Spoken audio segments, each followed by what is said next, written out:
Welcome back to another episode of the Pax What She Said podcast. I'm one of your co-hosts, Maggie Loney, joined as always by Perry Goldstein. Very hopeful that next week I'll have art on my walls because this is just depressing to still be recording in an empty basement. But Perry, we talked last week, right, about some free agents that were out there that maybe the Packers could target and kind of that second really small wave of free agency. They're still out there, the people that we talked about and mentioned. But the Packers did make an additional roster move yesterday. The news broke that they were signing Mecole Hardman, the wide receiver, most recently with the Kansas City Chiefs, had that very brief stint with the Jets, half of a season, but otherwise has been with the Chiefs for the entirety of his career. Um, Initial thoughts on that when that happened? Did it move the needle for you at all? Were you excited? Were you surprised? Definitely surprised. Like when I got an Adam Schefter like push notification, and it was like a new wide receiver in Green Bay, and I was like, huh? Right, who's left? Yeah. And then it was Mecole Hardman, and I was like, okay. And then I put my phone down. Like it just did nothing for me. That's exactly what happened last night. Naturally, as some of our longtime listeners know, the family group chat obviously had to discuss it. He did have a brief stint with the Jets, as you mentioned. He did not perform well, so the family was not into the signing. They called it low risk, low reward. Um, but like, I don't know, man. We were talking about this a little bit pre-show, and this is how I feel like he steps into the kick return role pretty immediately, especially if Keyshawn has, been very vocal about not wanting to do that anymore, and is probably like wide receiver 4 on this roster with Christian Watson out. With Christian Watson back, he's wide receiver 5. Like I don't know. I don't know what this I love a body, right? I love like the idea of like, there's 90 guys that go to camp. So you want to have someone come in, longtime vet, if he decides to have a resurgence in Green Bay, like by all means. Do I feel confident that that's going to happen? Not necessarily. We can talk about if you roster a guy who really only does kick returns for you, like whether that's valuable or not. Like we can have that debate. I like the idea of having another option back there, because also like Jaden Reed was not it on punt returns. So like, there's certainly, I think, like something cooking with that. And I think Keyshawn playing 100% of defensive snaps now, like you probably need an alternative. But as far as like wide receiver is still a need, right? Like it's still he's not your wide receiver 1, and he never has been. So it was not the wide receiver free agency news that I think we're hoping for. Yeah, I forget that like I forget that he was a second round draft pick and that he had such a prolific rookie season, and obviously he's been on Super Bowl winning teams, so the pedigree is there. He's played with championship caliber NFL teams, certainly with some of the best in the business with Andy Reid and Patrick Mahomes. But yeah, I kind of had the same reaction that you did, where saw that it happened.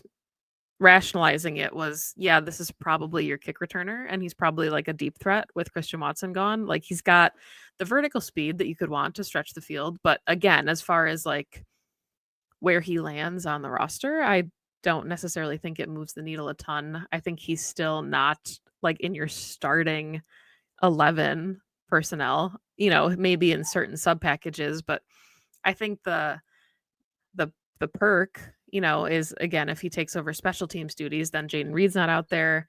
Keyshawn Nixon doesn't have to be out there after doing 100%, like you said, of defensive snaps. But yeah, I mean, we talked about it a little bit pre-show. It is tough. I mean, these signings haven't really worked for Green Bay, right? They had Sammy Watkins, they had Devin Funchess. Like they've taken some swings on bringing in vets and saying like maybe there'll be a career resurgence, and then they don't really make it through camp, or it just fizzles out and they don't see the field. And we'll see what happens with him. Obviously, I think that there is certainly more of a need than there has been, especially with Watson being out until probably November. But I think at this point, you fill that role with a draft pick. Yeah. I don't know if this was necessarily the swing that would have changed much. I appreciate the swing. Like, I do. I don't like, I especially if again, it's so low risk. I mean, they're Right. not taking on any kind of big contract. They're not taking on multiple years and lots of money. He is only 27. Mhm. So, he's not kind of it's not a Sammy Watkins where it's like you're getting someone that's very clearly over the hump. Um, I don't mind it. Again, you can cut him. Like, he doesn't even need to, like, make the roster. So see if you can, hit a I'm trying to think of a baseball analogy, but, like, hit a hit a pop fly for a run. Like, I'm not expecting a home run here, but a run, a Are double. we okay? I was gonna say, are we fine with it being a double? Does it have to be You like can it get could a just double out of a Mecole Hardman, and I completely agree with you that, like, he's not gonna be an every down wide receiver. That's okay. But they still need that guy. Um, and so it's a little bit I can see why I'm not necessarily frustrated. Like I said, I looked at it and I said, "Huh, okay." And I put my phone back down. But I can see why fans are like, "So are you gonna make like an actual move that really like pushes this team forward after watching the offense sputter a bit last season?" Like I can see why there's frustration there. Yeah, so let's shift then a little bit and talk about the approach going into the draft, right? Because we've talked about the sound bites and everything that we've heard, the combine clips from Goody are recirculating about urgency and what that means. Everybody thought initially that it meant that they were going to go into free agency very aggressively. Mm, They kind of attacked it the way that I guess I historically would have expected them to. But there's still plenty of holes going into the draft, and this isn't a year where they have like 15 picks and an abundance of options. So I guess the question then is like, how do you feel going into the draft, knowing how many holes they have to fill, how many picks they have, and what that looks like? Do you think that they can do enough? And we'll talk about the NFC North like next week or something in the offseason and how they've improved their rosters. Um, like where do they stack up right now in the NFC as far as being a contending team? mm. Um, I think it's hard to look at that right now. I mean, obviously coming out of last season, they're 3rd, but, like, the other 2 teams have changed so much and have had more significant changes, I think, than the Packers have. Um, so it's hard to say in terms of stack up, but from a off-season, like, team roster building perspective, I always look at this as like every team has their philosophy, right? And as the league changes, you like to see your team somewhat evolve with the Mhm. times. But like the Packers are a historically winning franchise. So the model doesn't need to change all that much. And I think Goot has done a pretty good job of like balancing that out, right? Of like sticking with what has historically been successful with the Packers and evolving himself with where the NFL is.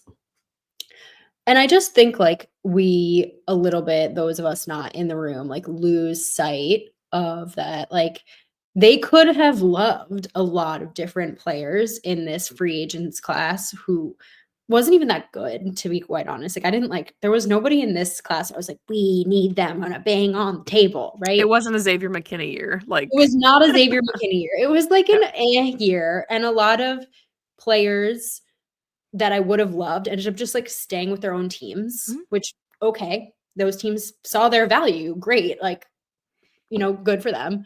Um, so yeah, I mean, did Goot probably make a bunch of phone calls and be aggressive for some players that he didn't get? I'm sure, and that just happens every year. He did fill 2 needs, 2, I think, that feel like secondary needs, and that's why it still feels a little bit, um, scary going into the draft. Yeah. I think if the 2 needs that he had filled were edge and wide receiver, and what he needed to fill in the draft were interior offensive lineman and corner, we'd feel a lot different, right, if it was inverted, but because edge and wide receiver are still the holes open, I think that's why I feel a little bit more apprehensive going into the draft because those are really big shoes to fill for an immediate need. And I don't feel great about a first round pick or sorry, a draft pick, a first round pick too. Potentially a first round pick can make an immediate impact, but I never like going into a season saying the draft picks must impact now. Now again, like the last 2 drafts they have, so Mhm. maybe you should expect impact immediately, but I don't like going into the draft with that expectation. Yeah, and I think if you're relying on the draft, you are expecting it almost becomes drafting for need and not best player available, which is also something that Goody preaches all the time. We have expectations that they're going to go in and take an edge rusher and an interior defensive lineman and a wide receiver. And if the board falls in a terrible way, like we've seen it do in previous years, where we thought the Packers would take a wide receiver for like the entirety of 2020 and they just kept getting snatched up, like that is bound to happen. That could very well happen. And then, if you go into the draft having a laundry list of needs, you're not sure you're going to cross all of those off, which is a scary place to be. And I think what's interesting, I have no problems with the moves that the Packers made. Like the Aaron Banks signing doesn't bother me at all. I know some people didn't love it, but I agree with you that I think had the positions been flipped, we would probably approach this a little bit differently. Like you said, the Packers love who they have available for them on the offensive line. Would you like more depth at like swing tackle? Yeah, of course. But you've got Jordan Morgan. What's to say that you can't play him at left guard and Sean Ryan at right guard and still move Elton Jenkins? And then you didn't invest in Aaron Banks and you've maybe took a swing on someone else. And I think Yeah. knowing also the what positions we're expecting them to draft makes this a little tricky too, because obviously Rashawn Gary is a very good football player. LVN, we're still waiting to see who he is, but historically, we haven't necessarily seen Goody hit on immediate impact edge rushers. And he kind of needs an immediate impact edge rusher going into 2025 for us to feel like fully comfortable with that defensive front. So it's a good class to need an edge rusher. It's a really good class to need interior defensive help. But again, you're waiting to see, if those swings pan out. And it's a lot easier to take those gambles on guys in free agency that have proven, they have a history of success behind them that are vets. And you can kind of plug and play a little bit easier than you can like a third round pick, at edge. Yeah, 100%.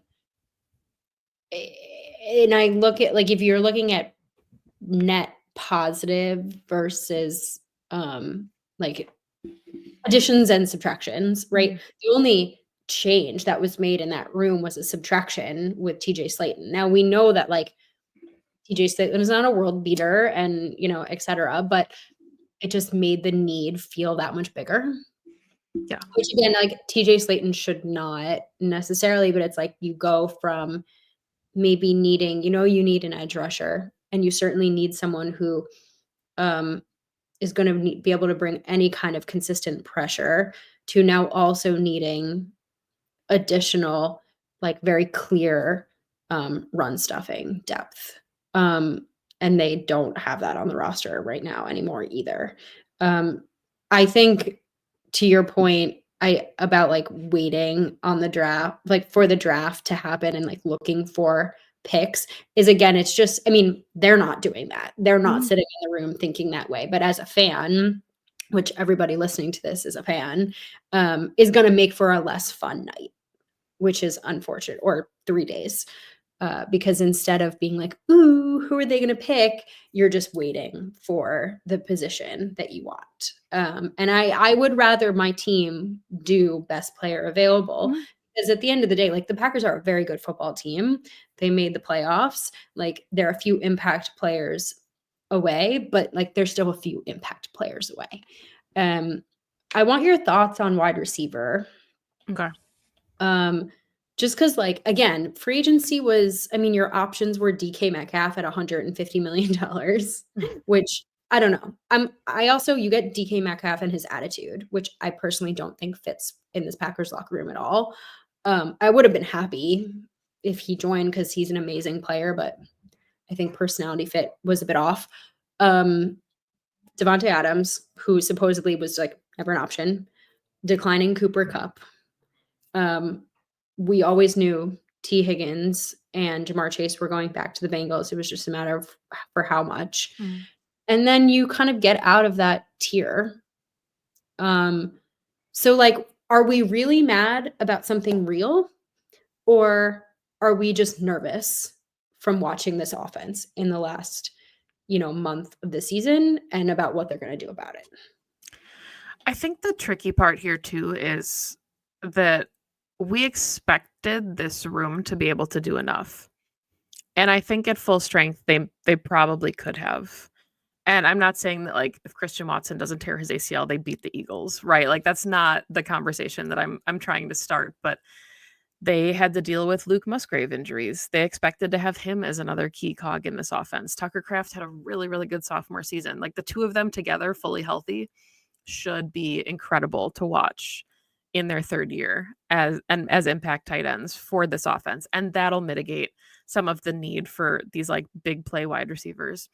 Jaden Reed is so close to that 1,000 yards, right? He hit 1,000 yards from scrimmage, not quite there yet from receiving, but we saw the way that that LaFleur utilized him in the offense, right? Like he was a focal point. The tricky part, I think, isn't necessarily who they have now, but it's to me knowing that you've got Watson and Dobbs going into contract years, and the Packers probably aren't paying both of them. So do you take a flyer on Watson because you know who he is when he's healthy? Do you bring back Dobbs because he's really consistent and available? Do you pass on both of them, or do you try to offer both of them team-friendly deals to come back? And then how much have you moved the needle for your room in general? So to me, I don't think that the urgency of getting a wide receiver was for 2025. I think it was knowing that this room could look wildly different next offseason, and you're gonna need somebody like a draft pick to come in and stabilize because right after Watson and Dobbs, then you've got Reed and Wicks. Like there's always going to be, and we talked about it with the Jordan Love contract. Like you're paying your quarterback while you have all of this really, really cheap offensive talent. And that offensive talent is going to be cheap for one more year, and that's it. And then you're Mhm. gonna have to start paying these guys big bucks. And who do they pay? Do they pay anybody? They probably draft someone, but I think a vet would have kind of eased some of that, and I don't think Hardman's gonna be the guy that, like, eases that burden at all, so that I understand the desire from that perspective, but no, I'm with you that I don't think any of these free agent receivers would have been, like, the fix-all. I didn't necessarily see them fitting as, like, what Green Bay really needed in that room. Yeah, because if you're thinking about, like, okay, you're signing this impact free, this is how I think about it, at least. I'm like, okay, well, you wanna sign this impact free agent, they're probably older, right? Mhm. Devontae Adams is what, 32? Um, you're really I'm hoping 32, so not even yet, so don't so call him older. Just kidding. older for the Just kidding. NFL. Yeah, just kidding. You're my point being is that, like, this is not an investment.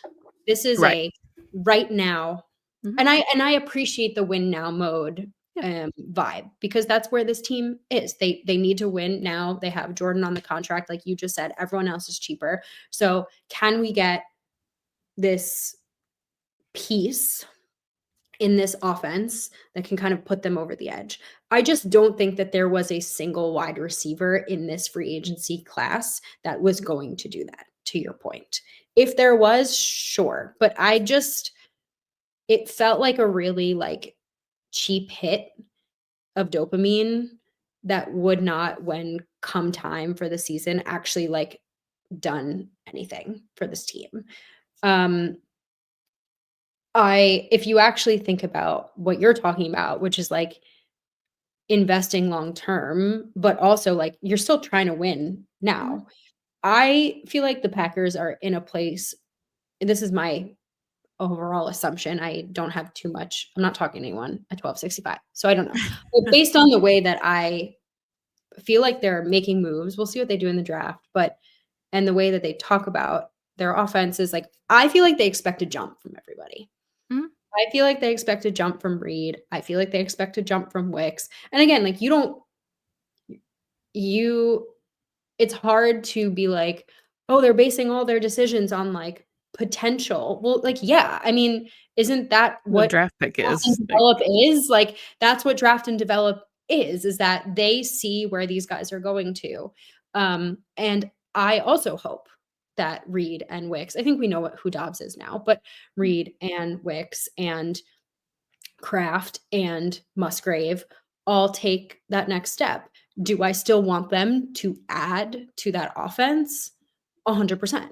100%. I would love to see them draft a wide receiver.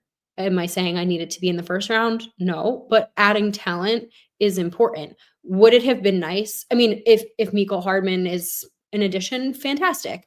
But um I see a world where they're like, we still really like who we have.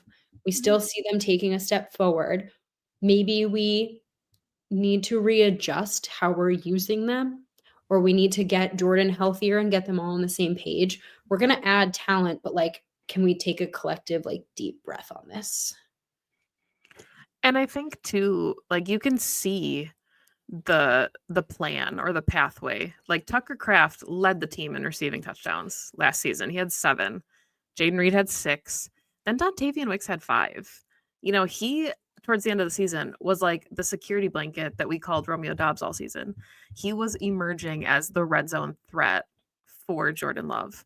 And Romeo Dobbs and Watson both over 600 yards. Like, I know that we talked, with Mina, and we talked on this show a ton about, do they need a wide receiver one? Would it make an impact? Like, the Chiefs didn't have one and they went to the Super Bowl. And I'm not saying that I think the Packers should quote unquote settle, but I do think they're really close. And I think that Jaden Reed can still be wide receiver one if you want a wide receiver one in this offense. I think that Wicks again is still ascending. I think players like Romeo Dobbs always have value. They're like the James Jones of your locker room where, they just are reliable for like a good 70 yards a game and 60 yards a game, and that's like kind of what you look to them for in big moments. Like, they have the ability to get it done, but yeah, I think they need just like a little infusion. Yeah, And I think the infusion is also a security blanket yeah, because, again, this room could look vastly different in 2026. And knock on wood here, but if you have any injury, you're already out Watson. And I think that's a big piece too, is if you lose Reed or Dobbs or even Wicks, and then you're trotting out like Dobbs, Wicks, and Hardman as your starting 3, like that's kind of scary. So yikes. that is also why you need that infusion of juice through the draft. Yeah, I agree with you. I like to think about it. I mean, we always do the comparison point to the 2010 team, but I think it's really apt in this scenario because like Rodgers had Greg Jennings and he had Jordy, but Jordy was still ascending. And then they got Devontae, and we remember Devontae's struggles, and he had Donald Driver. And like, I feel like you allowed Jordy and Devontae to become the ones that they ended up being because you had Driver and Jennings for the time. I think James was always a bit of like that perfect two. Um, but the Packers don't have any of those guys right now. So you're watching the Jordy and the Devontae. Hopefully that's what's happening, right? Is like Reed is becoming one of those, or Christian Watson is becoming one of those when he comes back from injury. But like, it's much harder to stomach the growing pains when you don't have the consistency from Mhm. somebody else over the top. And that's just the nature of like the construction of this roster at the moment. Would we be able to stomach it a little bit more if Devontae had ended up taking that contract and staying through the Yeah. development and the transition, if he had been that Donald Driver, right? Mhm. Um, I think, yeah, we'd be having a much different conversation because we'd have our 1,000-yard guy, and everyone else we can just say, let them develop, let them develop. They're coming, they're on their way. They're on their way. Right. Um, we just don't, and like we just don't have the consistency, which is very necessary. I'm not negating the necessity of it. Um, they want to win now. They should win now. So it's just, I think, they need to find a way to have both. And I think that that's what makes the conversation so hard Like, it's such a terrible time. It's never a good time to tear your ACL, but for Watson to miss a contract season, not coming back till, like, November, it's really hard for the Packers to assess because I think you want both of those guys in your offense. Like, you know what Watson is, you know who Dobbs is, you've developed both of those players in your offense, they have a relationship with Jordan Love. Watson and Love were connecting on so many deep shots towards the end of the season that did not look easy and were not easy in the beginning of the season. Like, there's a progression and you see them growing and you see them developing. And that's why it would be really hard to go into the offseason and be like, okay, well, Dobbs is going to Vegas and Watson's going to San Fran or like wherever. Like, if you invest so much into draft and develop and you develop really good players, and I don't know financially if they can retain both. I would like them to retain both at this point. I don't know if that's like hot takey because I think again, Dobbs can be like your James Jones, Watson can be potentially your wide receiver 1 or 2 in a really good offense, and it's tough to wonder what the Packers are gonna do here because, again, are they gonna pay both those guys when they have to pay Reed the following year? They probably wanna pay Reed more than either of those guys at this point, so, like, just the Jenga of, like, how do you balance this out, and who do you prioritize, I think is really tough because to have the James Jones and the Donald Driver and the Greg Jennings, like, they need a second contract. Somebody has to get the second contract to be the vet in the room. Yeah, yeah, exactly. I think at this point, not that we're getting into contract talk, but I do think at this point, like, unfortunately for Christian, his number just went down. Good for the Packers, bad for Christian as a person. But I believe, and for some reason, fans see him very strangely. Um, I believe he is like almost the one. He's almost the one. He was fully healthy this past season until the ACL. He had the highest catch percentage of every receiver on the team. I think he's the biggest impact player for sure, aside from Josh Jacobs. When he is on that field, he changes the entire dynamic. So I'm really, to your point, just like really bummed for him timing wise, period, but like timing wise. We'll see what happens with him and Dobbs. I mean, also Dobbs's concussions kind of throw a Right. question mark in there for me. Like, I think he needs to have a healthy season as well for his own personal, not for his not for his contract or anything like that. But it's a lot of questions on that offense all of a sudden this offseason, which again, to bring it back to the draft is like fully why I think they need to infuse from this draft. But unless they take someone high, is that person going to be impactful? I don't know. Yeah. And I also love that we went into this show going, we have to talk about Mecole Hardman, and that's it. And somehow we ended up at almost 30 minutes having a very detailed wide receiver conversation. But any final thoughts then before we put a bow on this one? Because it's all worth tracking and worth noticing, but I don't think we're going to get really any real answers here until the actual draft comes in a month. I think it's just a fun conversation to have with you. I like like you called it, the Jenga of it all, but just the puzzle pieces. And we certainly are going to have not a relaxing draft weekend, but it'll be fun. It'll be fun to see who they pick. And I now need to start, paying attention. Yeah, definitely going to be looking deeply at wide receivers. Normally don't spend a ton of time on there just because I prefer the defense, but wide receiver is certainly a priority in this one. And luckily for the Packers, there's some really fun wide receivers in this class that I think would fit their offense very well. But that is all the time that we have for today's show. Thank you so much for listening to Pax What She Said. You can find us on your social media at PWSS Podcast or at Pax What She Said. Please like and subscribe to the show if you don't already on YouTube, Spotify, everywhere you find your favorite podcast. You can find Perry at Perry_Goldstein, me at Maggie J. Loney. And we'll be back next week with more off-season content, potentially about the NFC North. We'll see, unless any news happens in the meantime. But that is all, and we'll be back next week. Go Pack Go. Go Pack Go.